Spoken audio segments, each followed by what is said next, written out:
So I wasn't always a lover of math, and that is a story that I share with my students.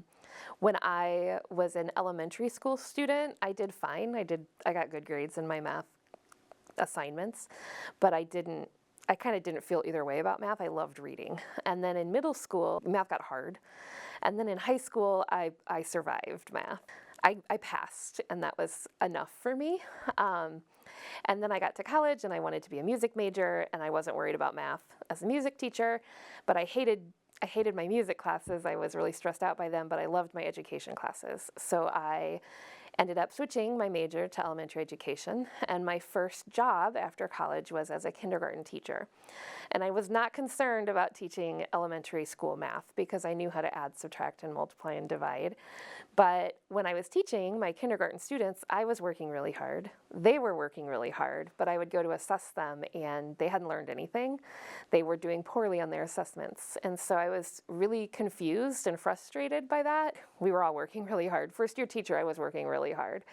And so I started taking professional development, and I started reading about how to teach math. I started listening to math teachers at conferences and joined professional organization for math teachers. And through that, I would argue, started learning math with understanding for the first time. That continued for several years in my early career, and I would say I fell in love with math. I joke with my students that it's an enemies to lovers story. Like I hated math, and then I tolerated math, and then I fell in love with math almost out of nowhere, and to the point where it became a career-long passion.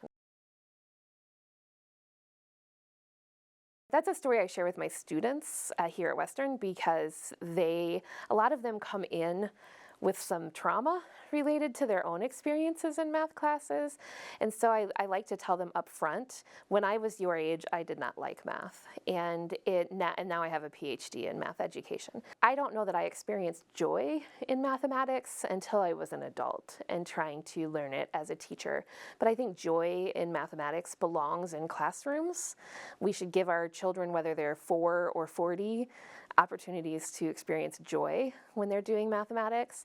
And so they can't do that as teachers if they never feel it themselves.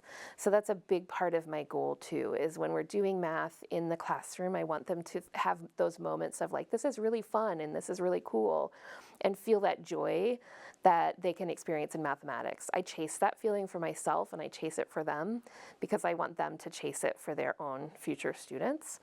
But also, when you teach elementary school, not every kid wants to be there every day, and I would argue that every kid has days where they don't want to be there, and some kids have a lot of days where they don't want to be there. And you have to accept them for who they are and how they're feeling that day, and not give them a hard time about it, because then that makes them want to be there even less. And I think that that is a big part of what I bring to my classes at Western. I think deep down inside, we're all just, part of our inner child just wants to be seen and accepted for who we are, and I think that's true regardless of how old we get. It's definitely true for me, and so I know it's true for our students, and sometimes they just need to hear that somebody say, you're doing a good job. I'm glad you're here. Thank you for coming to class. Let's have some fun doing math today.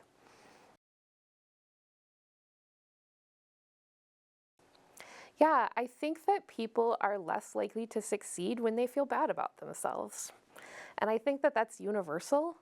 I don't know, I just think that you're more likely to rise to a challenge if the person giving you that challenge believes that you can do it. Like if they're telling you that you can do this thing, it's going to be really hard, but I'm going to support you and you're going to do this thing, you're going to be successful. I just think it matters.